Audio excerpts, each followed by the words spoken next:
Hi everyone, welcome back. Michael Sandler here, your host on Inspire Nation. If you've ever wanted more time in your day, greater success, or to achieve dreams so big you'd scare yourself silly, then do we have the show for you. Today we'll be talking with Jay Papasan, Vice President and Executive Editor at Keller Realty, co-owner Papasan Properties Group with his wife, and co-author of the bestseller The One Thing. To me, one of the greatest business books of all time, right up there alongside Napoleon Hill's Think and Grow Rich. And so today, while I want to ask Jay questions about dozens of topics, we're going to focus on the one thing. And that one thing can make your days easier, help you build the life you desire, give you more time, and quite possibly greater success than you could ever imagine. That plus we'll talk about the power of dominoes, going small, why big isn't bad, how willpower isn't always on will call, what in the world's a time block, and why we almost all fail at the marshmallow test. So welcome to the show, Jay. Are you ready to shine? Absolutely. Thank you so much for having me. I'm excited to be here. Well, thank you so much, and a mighty woohoo! So before we dive into things, I like to hop into our time machine and take us back a few years. I wonder if we could go back before you wrote your book, and co-authored, of course, with Gary Keller. What was happening with your company at that time? Well, at the time we were preparing to write this book, the real estate market was just about to teeter over the brink. So I had been working with Gary Keller for, about 7 or 8 years at that point. If my math's right, I was running the Keller Williams University. We're a huge education-focused company. And I remember we were working on a course on how to teach real estate agents how to be better business people and watching the market. So one of the great ironies I share sometimes is we actually started writing The One Thing, a book about focus, and then the market crashed. And we got distracted, and we actually wrote a whole other book during the process. We wrote a book on how to deal with a shifted market because that was our one thing, right? Because that was our company. And how did that book do? It was a bestseller. It did well. That's something that my co-author, Gary Keller, is one of the foremost authorities on, is how to build a lasting real estate business. So I've been privileged to get to work with him and mentor. He's mentored me in so many areas. Fantastic. Now, if we go back in time there, you talk about a coaching call and talking with your coach at the time. And do you remember what your coach recommended for you? Oh, absolutely. Absolutely. And I think it's weird because in the book, you don't know who's speaking when we talk because it's Gary and I mixed together. That was Gary Keller. At the heart of the book is the question, the focusing question. Mm-hmm. And this idea of going small in order to go big is just very contradictory to most entrepreneurs. They think if I want to go, I really want to go for something big, I have to act big and throw all this action at all these things. And, when Gary's reflecting, and it's early in the book, is that the biggest successes he's had in his life, and frankly for me as well, is when I've had the most focus on one thing. When we've really narrowed our activities to a narrow channel is actually when big results show up. And that's why one of the battle cries throughout the book is go small. And what it means is, ask yourself, what is the most impactful thing I can be doing for this outcome? And focus really, incredibly hard on that thing and not be distracted by the other stuff. I think that's so important. And you use an analogy early on in the book. You both use the analogy of a domino. And Yes. I love this from a physics perspective. This is just cool to geek out on. Maybe you can tell us about it. Well, it's our acknowledgement. It's funny, when we were selling this book and trying to get our publisher to do it, and we wanted to call it The One Thing, right? The first thing everyone said is, there's never just one thing. And so we struggled. We're like, okay, that's true. We're parents, we're entrepreneurs, we have all these roles in our life. How do we reconcile this? And so the metaphor we fell into was a domino run. And so I'm sure all of your listeners at some point in their life have lined up dominoes, right? So that if you line them up just so, you could knock over one and they'll all fall over. And so that's our acknowledgement that while there are often many things that we need to do, if you focus on the right thing, you can get many multiples of action, right? By doing one thing, many things can happen. And we geeked out on this, right? I love, my kids love this part of the book too. So we looked up the world record, right? So how big does that go? And there's a group in the Netherlands that actually lined up 4.5 million dominoes. And by knocking over one, got them all to fall down. And that's just a tremendous release of stored energy. I'm thinking of these poor people, how nervous they must have been when they've laid down like 3 or 4 million at this point. And you get, I guess they must have had blocks and blocks and blocks that would, but still. Oh, yeah. My joke is always, I would have been the guy that ran out for coffee at 2 a.m. And is like backing through the doorway with my coffee and knocks over half of them, because just like a humidity controlled room. And yeah, it was a real undertaking. But then like our researcher that we were working with, she actually found a really cool article. So we had established that one thing can do many things, which is really important in our busy lives today.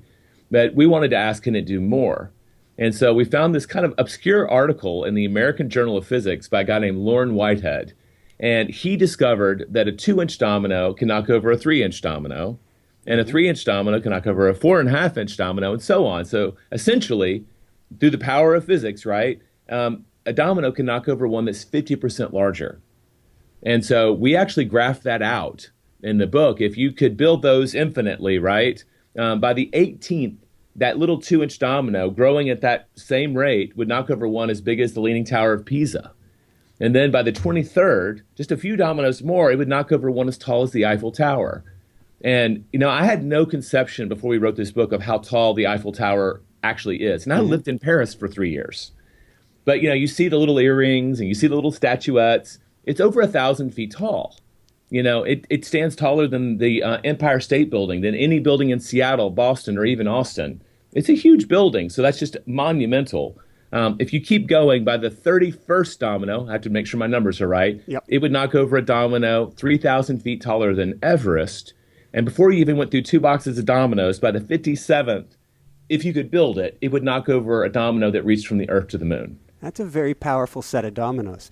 Oh, my gosh. But it's a geometric progression. And I'll tell you, when you graph that out, it looks like a hockey stick on its side, right? You have a straight line, and then it just jumps. And, our aha was, that's the shape of big success, extraordinary success, which is what we wanted to write about.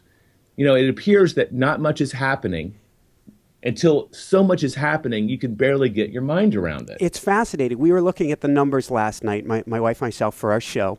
And there was a period in between January and February where looking at the numbers on a day-to-day basis, and we try not to focus on the numbers, but it's still, it is some sort of a metric.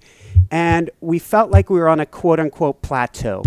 And if I know anything about a plateau is that it's never what it appears to be.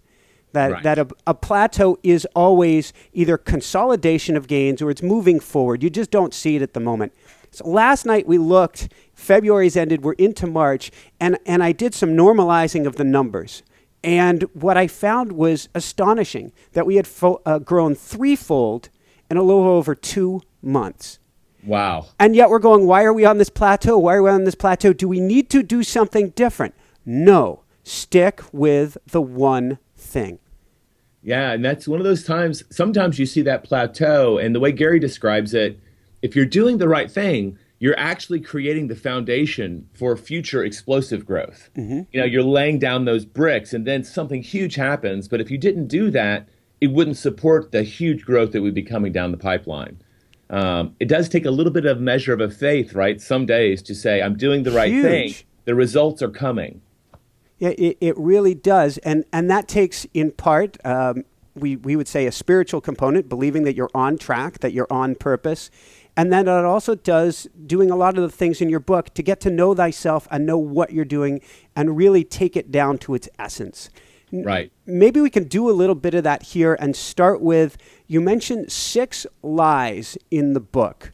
Yes. And I want to go over a couple of those because they're lies that I think we almost all try to live by.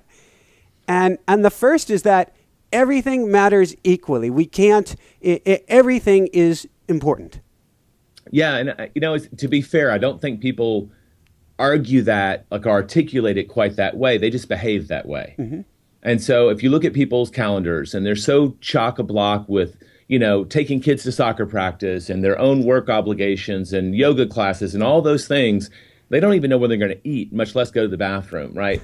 We have all these obligations, all of these opportunities, and they pile up, and our to-do list gets really long. And I think when you fall into the trap, and I've done it many, many times, when I look at the to-do list, and I have so much going on, that what I yearn to do is not do the most important thing, but just make the list shorter, right? I literally hear my mind negotiating, in this hour that I have, I could shorten this list by 10 things if I do all these little things. And then the list looks shorter. I have psychic relief, but I haven't actually made progress. You may have actually gone backwards. Yes, exactly. And it's the difference between a lot of activity and productivity. And I've had those days where I come home and I've literally gotten lathered in a sweat because I'm moving so fast and I'm really trying to knock it down. And my wife will say, how'd your day go? What did you accomplish? And that's a hard question. Not what did you do? What did you accomplish? And I'm like, oh, man, I had one of those days, like everyone will. But our goal here is to remind people the way to combat this so that we don't get lost doing stuff instead of the important things is Pretas Principle. And hopefully your audience is familiar with this. I mean, I'm sure it's come up before. A brief Pareto, the 80-20, and then even an 80-20 of an 80-20. That's right. So there was this guy, Vilfredo Pareto, an Italian economist in the 18th century, who observed that 80% of the wealth was held by 20% of the people. And that knowledge stayed locked into this little tiny world of economists until a guy named Joseph Juran, a quality control engineer, popularized it. But basically the law says this: you get the majority of your results from the minority of what you do. 80-20 shows up a lot, kind of scarily. Every couple of years I do the numbers on our industry, and 10% of the real estate agents sell 50% of the homes in the country every year. That's about that number. So there's always a minority that's incredibly productive in terms of your actions and where your focus is. And so the question we ask is, how do you go extreme? 20% of stuff still could be a long list, right? It could be a lot of things, but if you say the 20% of the 20% of the 20%, eventually you'll end up with what number? One. And when you understand your most impactful, like what's the biggest lever you have available to you in your current arsenal, and you focus first on that, you are acting from your best possible priority, and by necessity, you'll be as productive as you possibly can be. And that's our major thesis. It's what Gary lived for many years. And then we kind of reverse engineered it and looked to the world to say, is this true for other people, not just him? Yeah, I like you both call it a success list rather than a to-do list. And I like that switching around, that automatically, for lack of another word, prioritizes it. Yeah, it's not about what you do, it's what you accomplish. Like my wife will ask me some days. So, I mean, the simple exercise. So if you just wanted, if someone had to cut out of this podcast right now and wanted one practical tip, go to your to-do list tomorrow, give yourself 3 minutes. It doesn't take longer than 3 minutes. Literally, like an egg timer, you can do this. And of all the things that you could do, what are the handful that you should do? And then take one extra step. You've probably taken a list from 30 to 10, right? If I could only do one of these things today or this week or this month, which one would it have to be? And that becomes number one. If I were able to do two, what would be the second one? And that becomes number two. And then you proceed forward. Most people rarely end up with a list longer than 3 to 5 true priorities for any single day. And we just encourage you, launch your day with number one and see how that works for you. And I've actually watched people do this in their careers and then graduate to going to owning businesses just in the short time since this book has been published, because they became so much more impactful with the time they gave work. It's how you multiply time. Beautiful. We on today's show that's airing today, we had on Simon Sinek. About what a great guy. Start with why. And we were talking, great guy, and we were talking about the Wright brothers and the race against Langley for the first airplane, first vehicle of that sort. And the idea came across that the Wright brothers succeeded in a sense because they were maniacal about their one thing. And when I hear you say break it down to the 10 and then break it down to that 1 if you can, in a sense it is being maniacal, having that laser-like focus on what's this one element I can get done. Yeah, and it's like a lot of people, I have a feeling you and I are both attracted to this sort of work. Like, I like my spreadsheets, and I get that that's where I come from. Most people aren't, but that simple 3-minute exercise. Most people know what their number one thing is, but they never take the 3 minutes to ask the question. Yeah. And therefore, they feel a little guilty when they get home to their kids that they were late getting home from work for not having done their main priority. when they were spending all day away from them to begin with. And a lot of people, I mean, I talk to people all the time when I teach this book, they're carrying around actual guilt. And so just stopping to ask the question almost always gives us clarity about what we should do. Just ask the question. Beautiful. So going from there to the second lie, this one I used to be guilty of to an extreme, and I reassessed this question when we were getting a new computer set up for editing and stuff, and I was looking at getting either a giant monitor or multiple monitors so I could do multiple things at the same time, and caught myself and said, wait a second. So maybe take us to Clifford Nass's Stanford study on multitasking. Yeah, so multitasking is a lie, right? It's the second one. Because I think when confronted with a lot of stuff, just like you, your natural instinct, well, I'll do two things at once, right? Absolutely. And we're told by so many places that that's what you should do and can do. So Clifford Nass was a Stanford, former Harvard, then Stanford behavioral scientist. He observed all this talk about multitasking. He personally wasn't a great one. Like, he was a focused guy. Mm-hmm. And so what I love about his study is he set out not to disprove multitasking. He wanted to discover their secret. So he went into it with a bias that said multitasking is real and these people have a superpower and I want to discover what it is. They put it on their resumes. That's right. Oh, yeah. A lot of people do. You can search for it like on monster.com. So he had two groups of students. Some that said, I'm an awesome multitasker, and he called them high taskers. Mm-hmm. And then another group that was more like himself that were low taskers. And so you had the two groups. He gave them a battery of tests, including one on multitasking. And I'm going to paraphrase because I don't have the quote in front of me. But when he revealed his findings that shocked him and his researchers, their discovery was, quote, multitaskers were just lousy at everything, right? And essentially every single task, the low taskers perform better than the high taskers, even the very task of multitasking. And so when you think about what we're doing there, people are fooling themselves. They're doing a lot of stuff, but they're not accomplishing very much. And so we ask the question, what is kind of happening when people think they're multitasking? This is a different set of research. It's not Clifford Nass. But, basically, if you look at the literature, they're going to call it switch tasking. Because what's happening is you're bouncing back and forth so quickly, you're not really aware that it's not happening at once. Mm-hmm.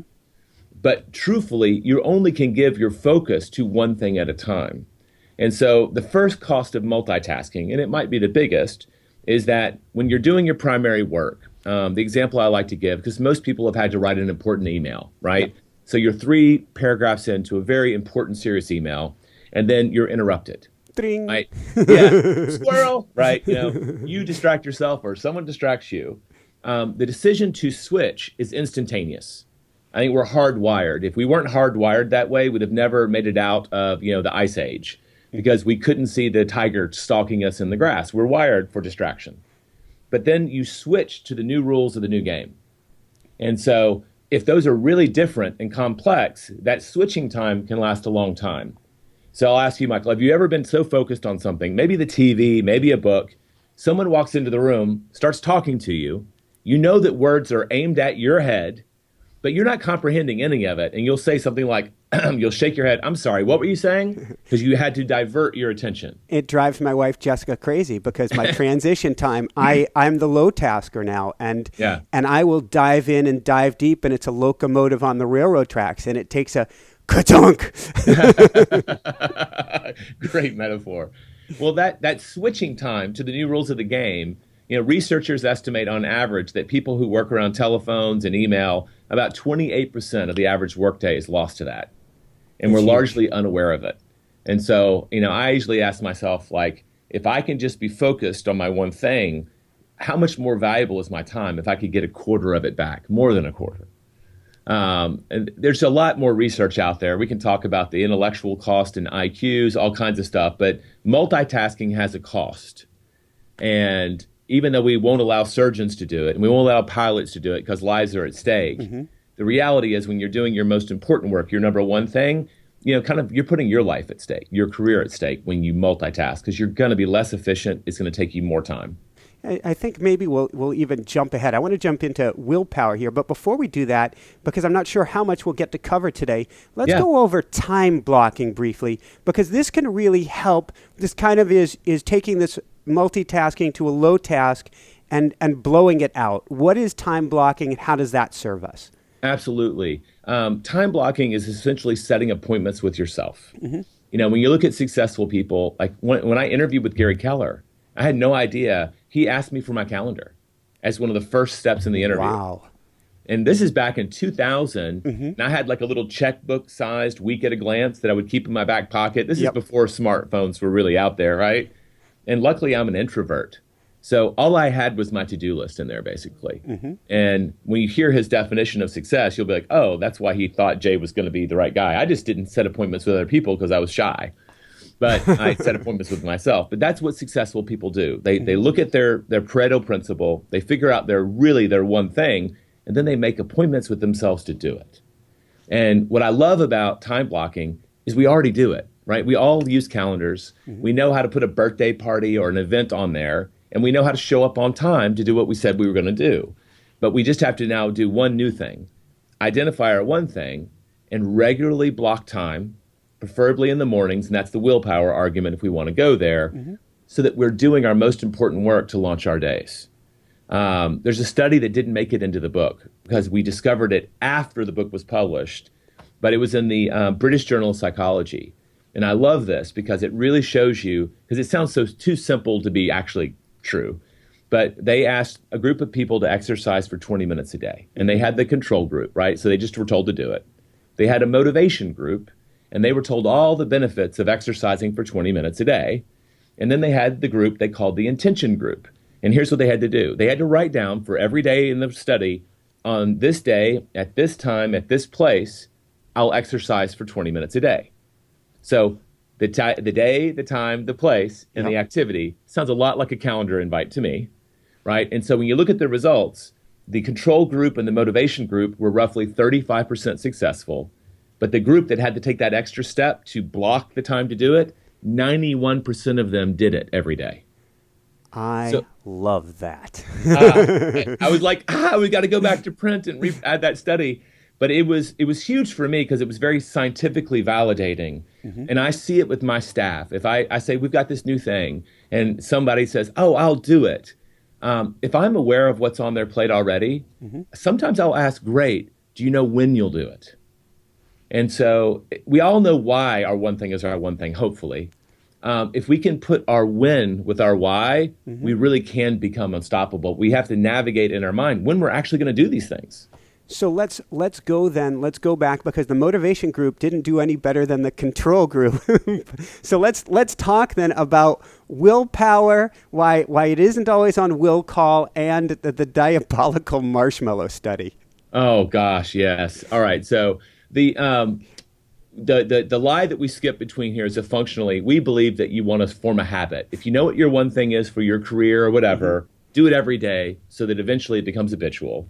And then we ask the question, well, when will we do that? And that's where we came up with this idea of willpower being on will call. Yeah. And to back up briefly on the habitual, what I tend to tell people is make it so simple that you trip across that habit. Oh my gosh, that's great advice. Yeah, I mean, that's the subtitle of our book, The Simple Truth. People can do simple. They can't really do complicated, right? No. So simple habits that lead to your success. So willpower is this idea of where there's a will, there's a way. And it's absolutely powerful. When we set our minds on focusing on something, we can really focus on it. The thing that we discovered, and it was pretty shocking, is that ability to focus using just our brain is very fleeting. And so willpower, as we defined it, is the will to say yes to what you need to do and no to everything else. So like on a diet, it's, yes to carrot sticks and hummus, no to nachos and beer, right? Both of those require the same amount of decision making. And so we went through study after study, and there's a guy named Baba Shiv, if you remember this one. We wanted to know how. Yeah, it's Stanford. I mean, we should have dedicated the book to Stanford. You've got this guy, and he had a bunch of students memorize a random number, either 2 digits or 7 digits long. They had to then go down the hallway to another room and regurgitate the number. Well, 100% of them got it right because given an infinite amount of time, they could all memorize a 2-digit number or a 7-digit number. Yep. But what they didn't know is that the actual experiment had nothing to do with memory and everything to do with willpower.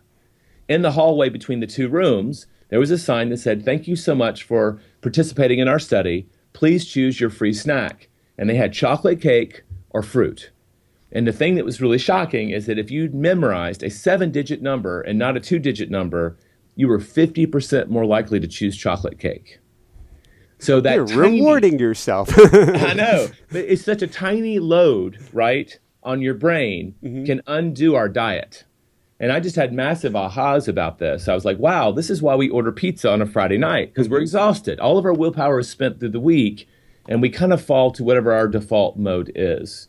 And so, that in itself is this idea. I tell people, I don't have my cell phone here because I'm trying not to be distracted, but treat your brain a little bit like a very old cell phone, the kind that you have to plug in at night.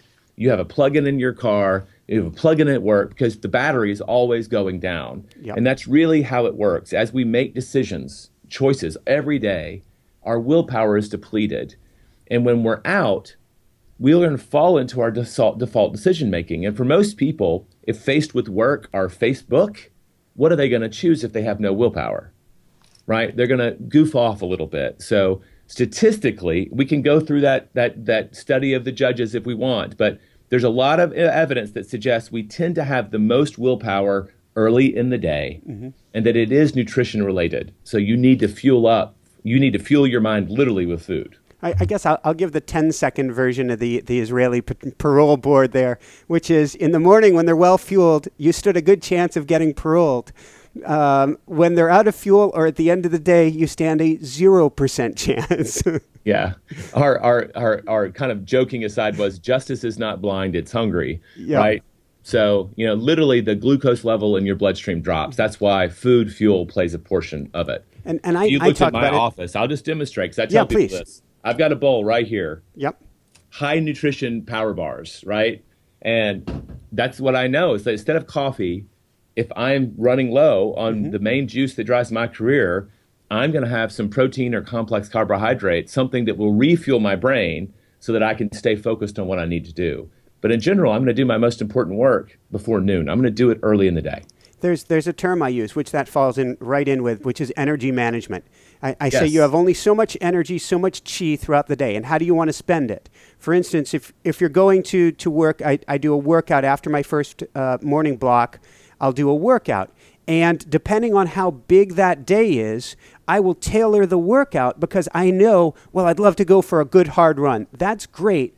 But what does the rest of your day look like? So how much energy will you have in reserve to do what you need to do later in the day? Wow. Well, that's incredible. I love that.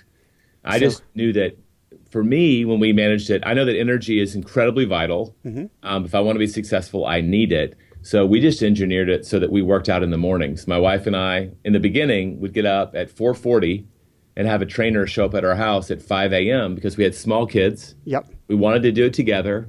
So we couldn't take turns going to the gym. We didn't want to do it at night when we wouldn't have willpower. So we just did it first thing.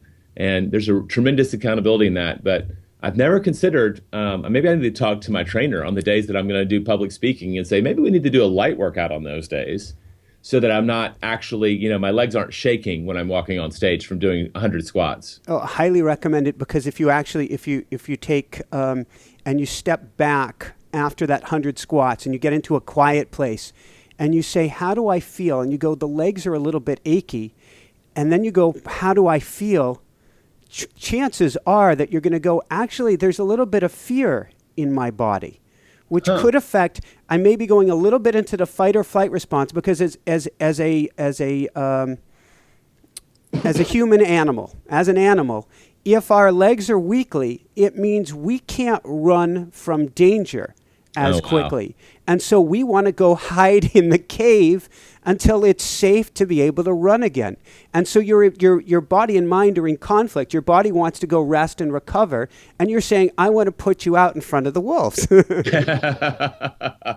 I've never heard that. That's brilliant. It makes total sense.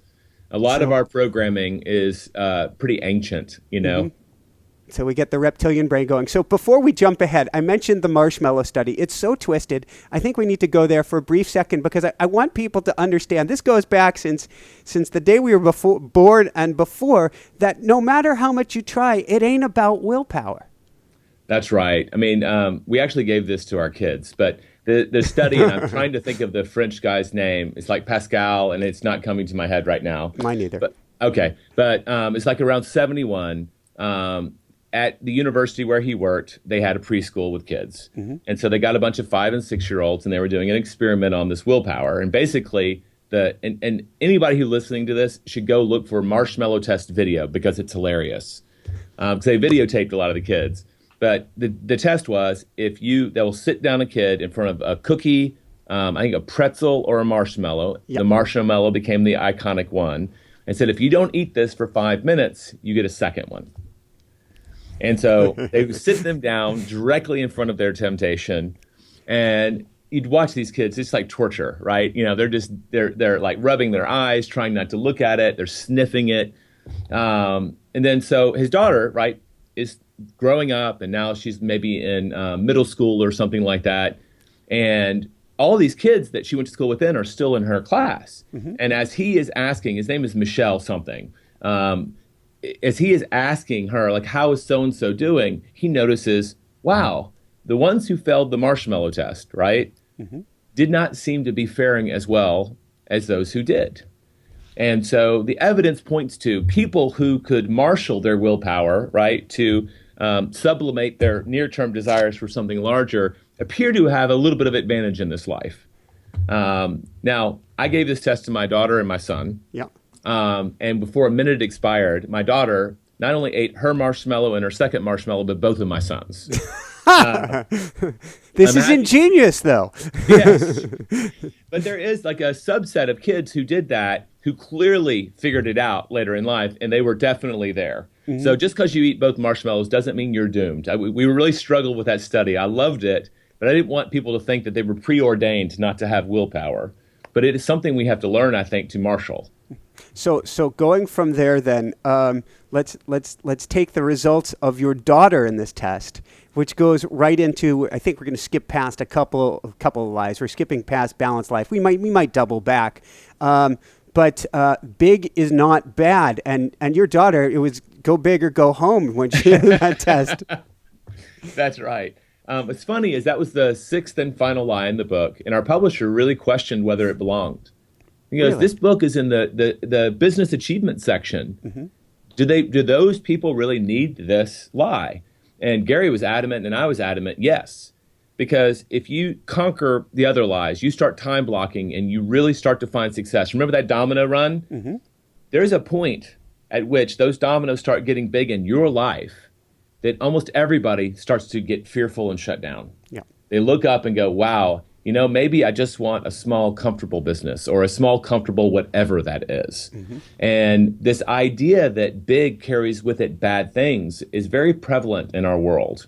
And a lot of people suffer from it, even high achievers. They'll hit a wall where they're just not sure, one, that they deserve that much success, mm-hmm. or that it won't disrupt their lives. And Gary's whole point, he was very fortunate. By the time he became an entrepreneur, he'd worked for 3 different people, and he'd never worked for anyone who wasn't a millionaire. And so he got to see their habits and their ways of thinking. And I think what happens is, if you want to ask bigger questions for your life, mm-hmm. you need to aim high and think big, because what that allows you to do is find better models for achievement in that. Beautiful. Right? And if you're thinking small and kind of then accidenting into big, mm-hmm. your models won't, the people you're hanging out with, the models and systems you're using to implement it may not be well equipped to deal with it, and then you may suffer from it. So let me pause you for a brief second. It really begets the question, which is I think where we'll spend maybe the remainder of our time, is when we're becoming successful, that does not mean that all of our time is sucked away. It's not the concept that we're trading our time for our success. It could be quite the reverse. Oh, I find it's just the opposite. that what allows people, I just had interviewed a guy named Grant Cardone, and one of the quotes that we have in our little arsenal is that wealthy people buy time while poor people sell it. And time being the ultimate, resource in our lives, how we invest it defines our lives, and it's not renewable. If I don't do something this year, it's not like I get a year added to the end of my life to do it later. I just didn't do it this year. And so when you commit yourself to a higher path of success, what you're committing to do is doing more with the time you're willing to give work. So when you time block that 2 or 3 hours in the morning to do your one thing, by focusing on it, you're going to be accomplishing multiples of what other people are doing with 8 hours in their day. I mean, I've seen it 1,000 times over. And your success path is going to be highly accelerated. And one of the first things that really successful people do, they're successful, they can afford to get an assistant. They can afford to get leverage in their life to buy that time back. I see that all the time. And I've been looking online for our own show at what VAs cost these days, a virtual assistant. You can get a virtual assistant from the Philippines, $300 to $400 a month full time. Yes. So you can focus on whatever it is that brings you either the greatest happiness or that is the income generator for you. In fact, let's go there. What's the focusing question? The focusing question, which is the heart of the book, simply stated is, what's the one thing I can do such that by doing it, everything will be easier or unnecessary? And this is a product of many years of coaching and training to perfect it to that language. Can you repeat that for us one more time? Sure. I'm gonna break it down. Please. What's the one thing I can do? So it's not 2 things or 3 things. You're asking your brain to focus in on the number one thing you can currently do. I hear a lot of people say that I could do or should do, or what's the one thing that I would do? It's not the right question. It's what can I do right now? Because when you get into action, you get the feedback loop and you know whether it's truly in your 20% or not. It's that old saying from Shel Silverstein, all the coulda, woulda, shouldas ran away and hid from one little did, right? I love that poem because action is how you get the feedback, such that by doing it just means that anything that you choose can't be a single domino. There is a secondary effect, and the scale of that is everything is easier or unnecessary. Essentially, as I said earlier, it's the biggest lever, right? And like Archimedes, a lever you can lift the whole world. It's the biggest lever you currently have available in your arsenal to achieve your goal. And I find that when people ask that question that way, they are eerily accurate in terms of their own life. Like I said, most people are just one thing short of knowing their one thing, and that's just asking the question. It's a strange question, but then is it a matter of guilt? For instance, you can't get everything done on the to-do list, and the sooner I think we all accept that, the better our lives go. But we often take the things. Maybe it's triage, or we're taking the things that are the squeakiest wheel, whereas we realize if we just focus on that one thing, the rest will take care of itself. And if it doesn't take care of itself, it'll come back around, and eventually we'll take care of it. So we get to let go of it. Yes, and now you're in the thieves, right, of productivity. Yes. And the first 2 are very purposeful. One is the inability to say no, is a way that you will lose your one thing. And the other one is fear of chaos. And so I kind of, on a very simplistic level, we kind of believe that people are either task-oriented or people-oriented. And so you look at those 2 thieves. If people are people-oriented, turning people down, saying no to them is a real challenge for them. So even though they've said yes to the one thing for their life, people are always showing up.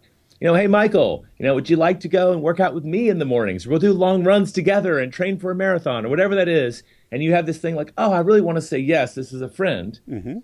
But if you don't say no, it might undo your one thing. It used to actually tear me apart. I would call it having 2 masters, which is I'm committed to myself and I'm committed to the other person, and it would drive me batty. Well, people say yes all the time when they should say no. I believe that some yeses should be a lot like, I do, that by saying yes to this, I'm actually saying no to everything else. That's important to understand. Enough. Yes. We get it in the context of marriage, when we're actually saying it. That's a bigger level of commitment. I remember when I actually said no to cigarettes, that was a much truer commitment than I'd ever made to it before because it was final. I just knew in my head I had actually made that decision. And it then became easier for me to say no to things that would interfere with those things. So I teach people a lot. Like I did a whole training session for Genentech on how to say no. And a lot of times you're saying yes, but you're saying yes on your terms. I can't do it in the morning. That's when I have really important commitments I've already made. Could you do it in the afternoon? Or could you do it on Saturdays? And you say no to that specific question, but yes to a question that I've articulated where our dominoes are now aligned. That's what we call lining up your dominoes. So it's also saying yes to yourself. Yes. Wonderful. I love that. You've got to keep saying yes to yourself, or we do have regrets, and that's a big thing. I'm task-oriented, so just to hit the other ones as I brought it up, when you're focused on your one thing, that to-do list, there's a lot of stuff that remains undone. Yeah. And as someone who can be a little bit OCD about things, it took me it took faith and a lot of practice to realize that letting those fires just burn out by themselves is okay. People are going to either judge me or appreciate me based on my accomplishing the big goals. They're not really going to care that the paperwork wasn't as neat as it could have been, or that my desk is a little sloppy. And through practice, I've gotten much better at letting those things go. But I'll just confess for the whole world, probably once, maybe twice a month, even when we were on our tightest deadlines, I would go to Gary and say, can I just have a mental health day? And which is rebuilding that battery, that energy level. Yeah, and it was actually about the 80%, think about a dam, right, that they're filling up, right? The wall of water had risen so high behind it and created so much anxiety for me that if I didn't address it, I couldn't give my full attention to what mattered. And that was just my acknowledgement, my own weakness in this equation. And I just tried to keep those days as few and far between as possible. And by doing that, I'd often would liberate me. Yep. I would either assign it to a virtual assistant or to an assistant. I would delegate things and just kind of move it all out. And I'd be like, okay, now I can go back to writing and be at peace. So, if you really, really struggle with the no's or the task, realize that you're going to have days where it's a bigger struggle than others. So what would one piece of advice you would give, additional piece on specifically time management for people? What I love about time blocking, and I learned this from Gary, is you're not trying to manage all your time. That you're trying to manage a very small block of time that gives you the biggest payoff. So when I look at my calendar, there's 3 things that we put on it. My wife and I usually do a retreat at the end of the year for an overnight babysitter. And that's our gift to ourselves. Beautiful. But the next day, we get out our calendars and we block out the next year. We first look at our vacation time. If you're going to be successful, you're going to need to take time off. And you need to recharge, as you've mentioned a couple of times. And it's also important in our busy lives, if you don't have time blocked off to go on vacation, even if you don't know where you're going, that time will fill up with necessities and work. You'll say yes to things that will prevent you from going on vacation later. But if it's on the calendar, you can schedule work on either side of it and work around your vacations instead of have a laptop on the beach. So that's number 1. Number 2 is I put on my writing days. Based on the days that I'm not going to be away with my family, that's my one thing is writing days. We start penciling in those in. What are the days that we're going to write this year so that we know we have enough days on our calendar to accomplish our goals? And about the only other thing that goes into my primary calendar is my planning time. Every week I have rituals, either on a Friday or a Sunday. I'm going to look at my calendar for the next week and look at my goals and ask, do I have enough time blocked to accomplish them? And there's very little else that goes on my calendar. So what I love about that is as much as I can be engineering brain spreadsheets, I don't want to manage my life in 15-minute increments. I look at my calendar, and I don't know if you can see this, but if you can see this, there's just W's. See those circles? I love that. So if you're not watching this on our YouTube channel, if you're listening to this on iTunes, then in each day, all he has in the center of his day on the majority of those days is a W with a circle around it. And that means my writing block, which is a 4-hour writing block, is on my calendar. Now, I have an Outlook calendar where people send me invites, but when I'm planning, I look at this simple thing because I want my life to be simple. I've got my ranch vacation, my fishing vacation, and about 20 writing days in March. So I know I'll be on pace, and I won't say yes to something that interferes with those big things. And I just think flip it upside down. Instead of managing all 8 hours at work, manage the one or two that are really the pay dirt day, and then let the rest of the day happen. It's very liberating for me. I think it can also be freeing for people, even in an office environment. Maybe it is especially in an office environment. If you get, now it's hard because you're pulled in multiple directions, but if you can figure out what that one thing is and get that done first, then the rest of the day is more stress-free. Oh my gosh. I mean, when I was first, at one point I weighed 245 pounds. I had back surgery. I was very overweight. I got down to 199. And I'm back up to like 215 now, but it's a good 215. Look healthy. I remember that journey, and when I would start my day with that workout, I mean, I had to get up at 4:40 to make this happen with my wife. I felt so righteous the rest of the day. Like I knew that I'd done my foundational activity. And if I got to lunch and I wanted to treat myself to, something that maybe wasn't strictly on the diet, I didn't feel so guilty. So I really want to highlight what you just said. If you launch your day by kind of figuring out and doing your one thing in any environment, there is a massive psychic payback of, wow, I've already got that thing done. It's not riding behind you. You're not dragging it through your day knowing it's still undone. I think that sometimes we fear doing it because it's hard or we want to avoid it. But we all know that satisfaction of doing that thing we know we needed to do and doing it on a regular basis. Wow, you talk about a great feedback loop. It's really powerful. It's making me think as we start to wrap this up, you're talking about the Seinfeld method and not breaking the chain. Oh, I love that story. Okay, so there's a story we read, I think it was on lifehacker.com, about an amateur comedian that ran into Seinfeld like at an open mic event. And strangely, he did this for a very long time, even after he was famous. So the guy walked up to Seinfeld and said, hey, I want to be a comedian. What do I need to do? And I love Seinfeld's answer. It lines up with our book very well. He just said, it's simple. Here's what you do. You write a joke every day. And here's how you do it. The how is so great. Go get a calendar that has all the days of the year, like one of those big, posters. And every day that you write a joke, I want you to put a big X across it. And pretty soon, it won't be about writing a joke. It'll be about not breaking the chain. And that is so true. Like, I mean, I remember growing up and watching, I'm trying to think of the baseball. Rose had his single streak in baseball, and I didn't even care about the Cincinnati Reds, but everybody was obsessed. Will he get another hit? Like, we love this idea of things that are on a streak. And the world, they see your calendar on your door with those X's marching forward, your people in your office and in your environment will see that too and get behind you not breaking your chain. So on our website at the1thing.com, with the number 1, if you just Google 66-day challenge, we actually made calendars for people to use the Seinfeld method, right, to start building their chain and build a new habit in their life. And it's just a free download. It's not selling anything here. It's just a tool. And for someone who writes for a living, putting that X on something, because the fruits of my labor are very ethereal. Like, did I actually finish stuff today or not? I'm now recognizing that I had a writing day and that was very important to me. And I love Xing it off. And a lot of our jobs, we don't get that. It's not like I baked a cake and there's the cake to prove it.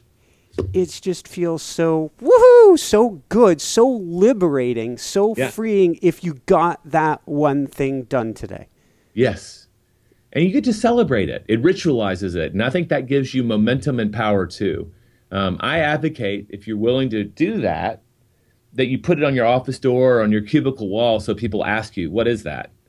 Well, I've discovered that if I do this, it makes everything easier for our work or our team. Like, it usually is best if you make it about the people around you, our family. And they'll say, wow, you've already done so many days. Yeah, help me keep the chain. And it's amazing how people will go, hey, have you done your thing today? And you're like, oh, no, I'll go do it. They're like, that's cool, because you're getting support rather than have you answered my email yet today. Exactly. No, it's really weird how that works. And I've seen that show up. My wife and I, it's been 7 years, 8 years. We had kids 16 months apart. And the advice we got from a mentor is y'all need to have a date night. Because we were in the trenches. One of them had colic, late nights, no sleep, not fun. And so we made a commitment to build the habit of at least one day a week, right? We wouldn't go 7 days without having a date where we could remind ourselves, well, we had these kids to begin with, right? Yeah. And my aha was first to build the habit, we couldn't do it on Friday and Saturday nights because there was never a babysitter available. It was just a constant battle. So we have date night on Wednesday nights. And everyone in my life knows that when the clock is ticking down on a Wednesday afternoon, they're like, it's 5:15. Don't you have to go home? It's date night. Like the whole world is rooting for us to go out on a date. And I didn't ask for that. It just becomes something that people recognize, like the way they recognize that so-and-so's a smoker or so-and-so's this. What you do habitually becomes a part of your identity, and the world will support that. Beautiful, beautiful. So on that note, a question we like to ask at the end to all of our guests is, what brings you the greatest happiness, or what I call the woohoo factor? Oh my gosh. I think that when I can help change someone's life is where I get the massive feedback loop. And writing books, it's a very long gap between the activity and the reward. But it's one of the reasons why I'm visible on Facebook and Twitter and LinkedIn, is when people reach out and said, I read your book and this happened. That's what we spent 5 years writing this book. It was a huge endeavor for us and a long delayed gratification. And I'll pause you briefly. I recommend for everyone, I know this, I say this about a lot of books, but we were talking off air in the beginning, that Napoleon Hill, Think and Grow Rich. I read that a little bit each morning. I've read your book on Kindle now, and I'm going to order the paperback because I'm going to put it with my Napoleon Hill, and that's going to be, when I get up, one of those first things I do for programming in the day, because I feel it is so important that we get that constant reminder, am I doing my one thing? So sorry, you were saying about marshmallows, but I That's a reward though, right? You've got this amazing power habit. You're getting your brain centered every day on what's important. I love that habit. And there's a great feeling you get for it. For me, is that reward thing for me is when I can teach someone something that helps their life. That's it. And that's really our mission. We just happen to do it with books. I'll tell you what, Don't buy the paperback. We only published it in hardcover in the United States anyway. I'll talk to my assistant. We're going to mail you a copy, okay? But I want you to add that next to one of my favorite books of all time, Napoleon Hill. Those are two winners, I hope. Well, thank you so much. And then a last question for everybody out there is, any last words of wisdom you want to share with people? Go try it. Just go try it. It's so simple. Ask that question. What's the one thing I can do such that by doing it, everything will be easier and necessary? Most people have an answer, and just try to block. If you can only do 5 minutes a day, find a sliver of time in the morning you can protect, and just try stepping over the line and making a commitment to your one thing. It's really rewarding, and most people get addicted to it. Amen. Well, thank you so much, Jay, for being on the show. This has been a lot of fun for everybody. I can't recommend enough getting his book. If you didn't catch the link earlier, hop on over to our website, inspirenationshow.com. We'll get all the links. We'll get you directly over to him. And I'd say take that 66-day challenge. I think the results, if you do something for 66 days, you can't but help but benefit from it. So thank you again so much for everyone out there. This is Michael Sandler. Say, be well, have fun, focus on the one thing, and shine bright. Woohoo! Thank you.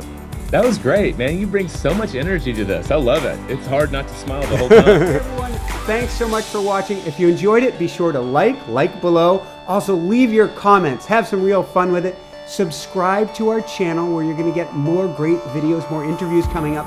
And check out our website, inspirenationshow.com. That's where you'll find tips, blogs, information, videos you won't find anywhere else, and useful and helpful resources to really help you kickstart your life and to shine bright. Thanks so much again.